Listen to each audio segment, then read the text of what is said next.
Welcome everyone to your video summation of the week's discussion points.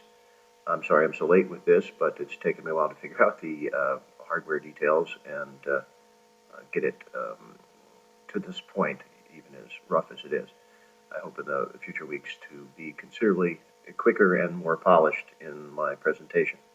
I have to say right off that I've been very happy with the quality, quantity, and intellectual content of the posts.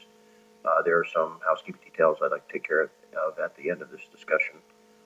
But to dive right in, I want to say that, and we know this from our readings, that scale is a really important aspect of our whole definition of a bioregion and a food shed. And we have dealt with that quite a bit in these discussions, as I can see, as well as the readings. I found it very interesting the discussion of Vieques in Puerto Rico and the radical climatic differences on such a small island. And I think that really highlights one of the key elements that we want to be keeping track of. You could look at a very small area and say this has unique climate, animals, soils, all of those kinds of things. And of course, as is well brought up there, especially in an island situation when you have invasives, you can't necessarily do a species inventory and use that as clearly as you might in other situations. But I felt also that it really did a good job of pointing out the difference between a bioregion and a food shed. In my own example, which I was explored in the MSFS program, the bioregional theory course,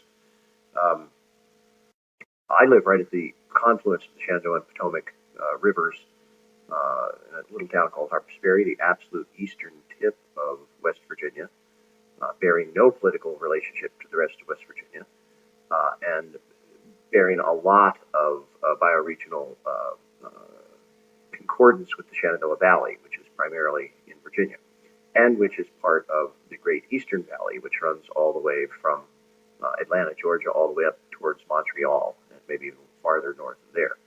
A subset of that is the Shenandoah Valley. And we have very distinct stages of distance from the ocean, which is maybe 50 to 75 miles away, depending on where you want to go and whether you consider the Chesapeake Bay part of the ocean. We have a tidewater region, which is, as it sounds, where the tides affect the depths of the rivers and the soils tend to be one type.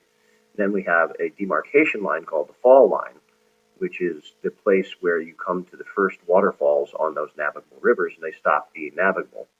And the soils change at that point, and you have a region called the Piedmont, which extends up to the first essentially set of mountains that are paralleling the coast. In our case, the Blue Ridge Mountains, which are very, very old, and they separate us from the Piedmont and the Tidewater. And the Shenandoah Valley has a very different kind of geology, different kind of soils, and quite often very different weather, because the weather coming from the southwest will either come up the Shenandoah Valley and be somewhat affected by the Allegheny Front to our west and the Blue Ridge to our east.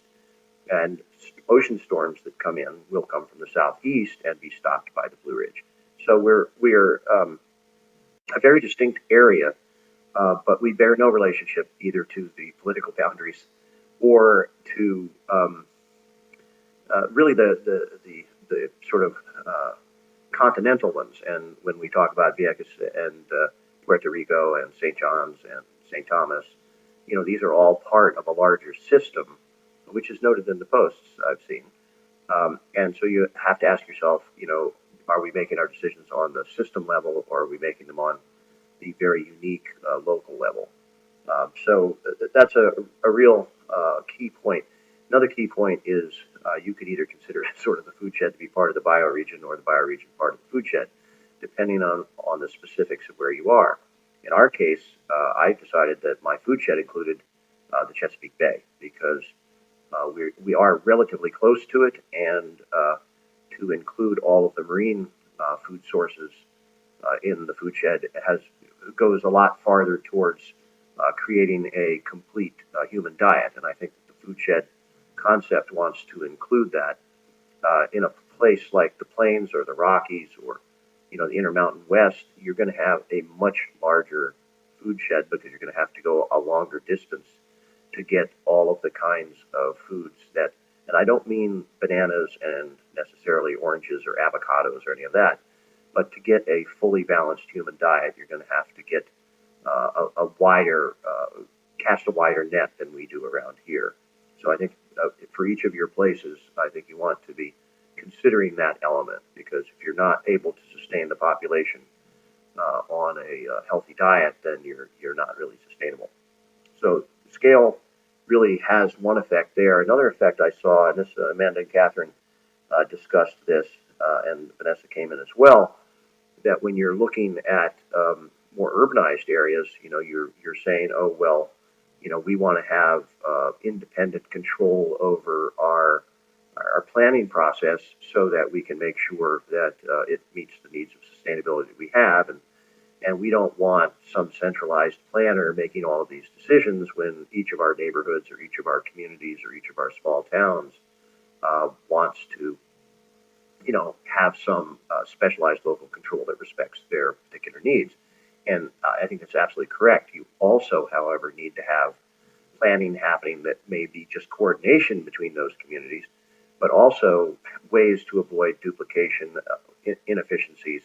I think really you want to be thinking about planning at all scales, and the scale does matter, and you need to make sure that your planning is appropriate to the scale at which you're executing it. But I don't think you can just pick one scale and skip all the others. I think that's one of the key things, and I wanted to talk about that a bit.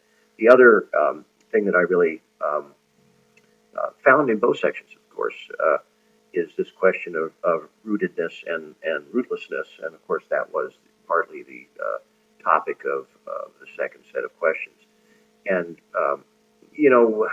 we talked in the other section about nomadism and transitory populations and stuff like that. And what I found more amongst you guys, which was equally interesting, was sort of a distinction between discussing whether you are rooted to a community or rooted in a community. And to a certain extent, this talks about the kinds of things that Barry mentioned related to intentionality. In other words, do you choose to be here, or were you just sort of dropped here? And in the case of family, you might just be dropped here, but you would still choose to be here. And part of that has to do with whether or not there are cultural traditions that are reinforced that keep that foremost in your mind. So even if, like I was, and a lot of other people I've seen posting here, desperate to get out of the place that I was raised, I eventually came back, and I now live in the area where my mother's family has been for 1 year shy of 300 years.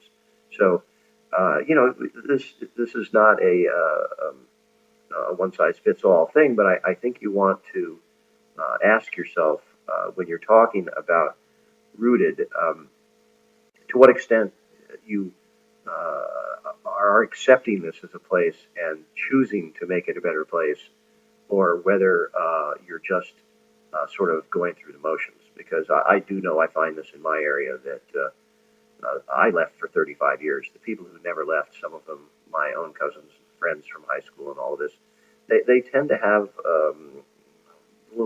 they're a little more stuck in the mud, perhaps. And so,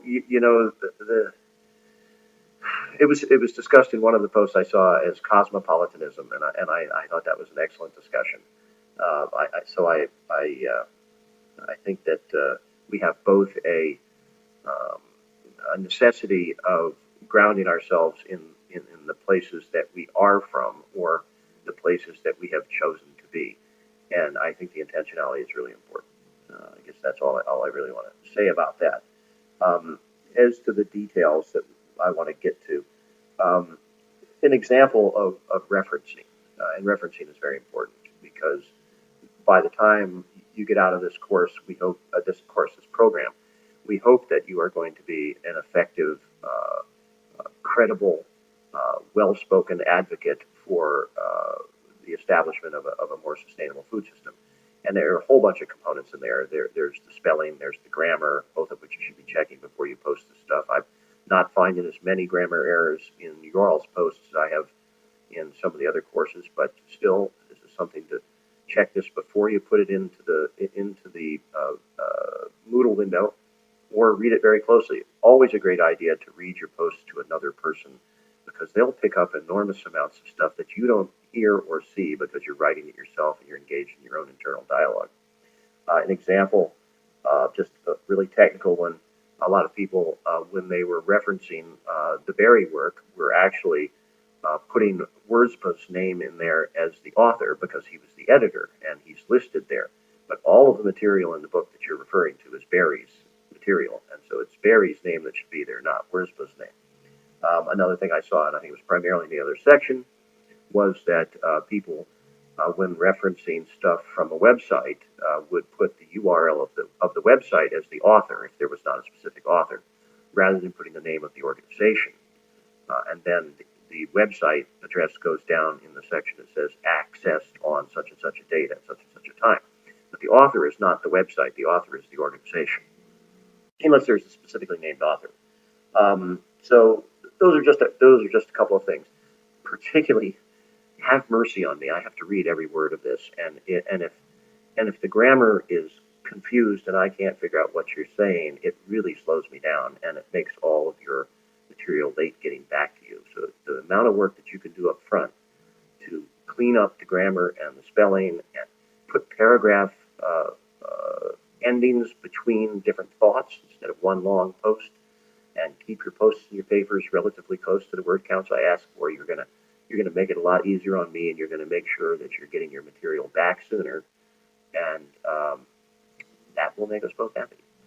So thank you again for taking the course and joining with me in this discourse. It's been fascinating, and I hope to get these to you every week, and hopefully a little bit sooner